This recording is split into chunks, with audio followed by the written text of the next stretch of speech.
5, 4, 3, 2, 1, 0.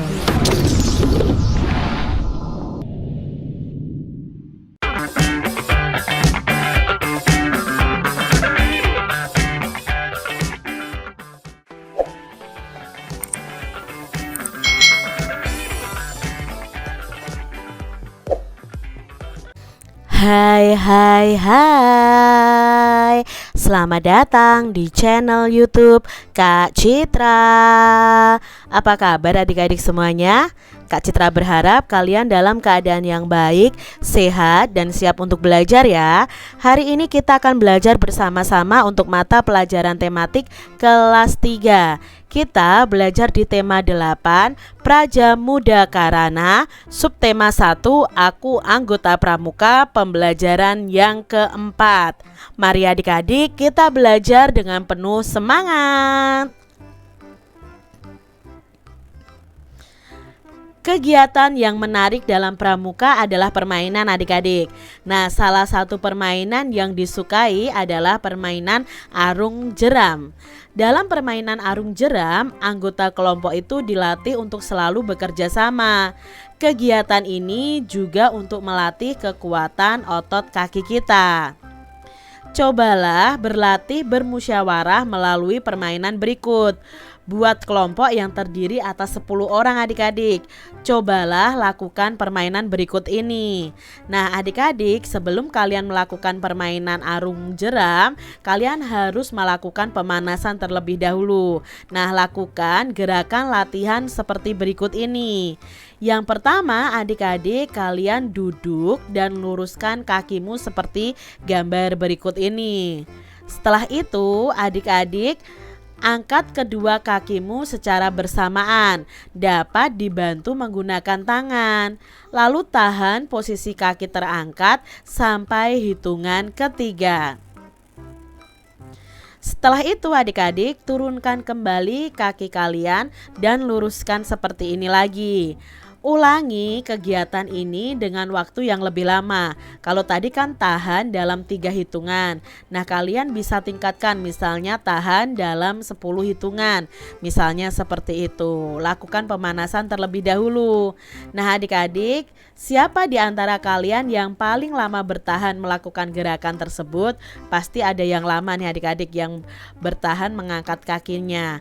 Nah sekarang kita coba bermain permainan arung jeram. Ikuti cara bermainnya berikut ini. Yang pertama, semua peserta harus duduk membentuk lingkaran seperti ini. Posisi kakinya harus menjulur ke dalam lingkaran. Setiap peserta harus berpegangan kuat dan juga menggunakan tali untuk berpegangan juga. Jadi berpegangannya bisa menggunakan tali adik-adik. Lakukan sesuai gambar ini. Semakin rapat jarak antara pemain akan semakin baik adik-adik. Lalu semua peserta berusaha untuk berdiri bersamaan. Usahakan kedua kaki itu tegak, tidak boleh menekuk lutut. Jadi kalian bersama-sama berdiri adik-adik. Nah, setelah itu lakukan berulang-ulang untuk melatih kekuatan kaki kalian. Itu permainan arung jeram. Apakah kelompokmu dapat melakukan gerakan tersebut adik-adik? Bagaimana ya cara kalian bekerja sama dalam kegiatan tersebut? Nah kalian harus berdiri bersamaan adik-adik. Tidak boleh kakinya ditekuk atau lututnya ditekuk. Jadi di sini diperlukan kerjasama untuk berdiri bersama-sama dan saling menarik untuk berdirinya. Nah adik-adik, kalau bekerja sama ya harus serius ya. Kita harus bekerja sama agar dapat melakukan permainan tersebut. Kita harus berdiskusi untuk membagi tugas dengan adil. Setiap perlombaan pasti ada yang menang dan ada yang kalah adik-adik. Bersikaplah santun saat berhasil, berlapang dada dan tidak menyerah saat kalian mengalami kegagalan atau kekalahan. Bersikap santun itu sesuai dengan salah satu janji pramuka, yaitu patriot yang sopan dan kesatria. Patriot itu artinya pecinta atau pembela tanah air. Sopan itu artinya selalu berperilaku, berkata, dan berpakaian itu sesuai aturan. Kesatria itu artinya orang yang gagah berani dalam kebenaran. Pramuka itu memiliki 10 janji yang disebut dengan dasa dharma adik-adik. Dasa itu artinya 10, dharma itu artinya janji. Salah satu janji dalam dasa dharma adalah menjadi patriot yang sopan dan kesatria. Itu bunyi dasa dharma pramuka yang ketiga adik-adik ya. Patriot yang sopan dan kesatria. Ini bunyi dasa dharma. Ada 10 dasa dharma pramuka itu.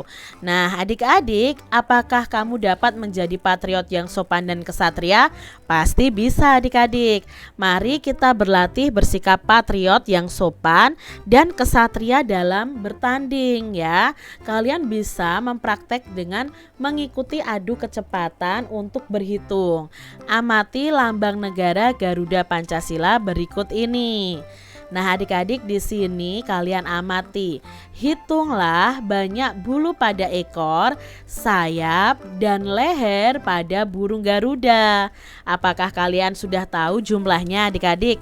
Ya, di sini jumlah bulu pada burung Garuda Pancasila ini melambangkan tentang Hari Proklamasi Kemerdekaan Indonesia, yaitu pada tanggal 17 Agustus 1945. Nah, di sini kan tanggalnya 17 itu ditunjukkan dengan helai bulu pada masing-masing sayap itu jumlahnya ada 17. Lalu bulan Agustus atau bulan yang ke-8 itu ditunjukkan dari bulu pada ekornya adik-adik ya. Pada ekornya ini jumlahnya bulu ada 8. Lalu 19 itu ditunjukkan oleh bulu di bawah perisai yang ini adik-adik atau pada pangkal ekornya. Dan untuk yang leher ya itu jumlah bulunya ada 45 helai. Nah adik-adik, mari kita isikan bersama-sama. Banyaknya bulu pada sayap ada 17. Banyaknya bulu pada ekor ya, pada ekor yang ini itu 8. Lalu banyaknya bulu pada leher itu ada 45. Nah adik-adik, siapa nih yang paling cepat mengisi tabel tadi? Nah kalau paling cepat adik-adik, bagaimana ya sikap temanmu yang memenangkan pertandingan? Tentunya kalian tidak boleh sombong karena kita itu patriot yang sopan dan kesatria ya.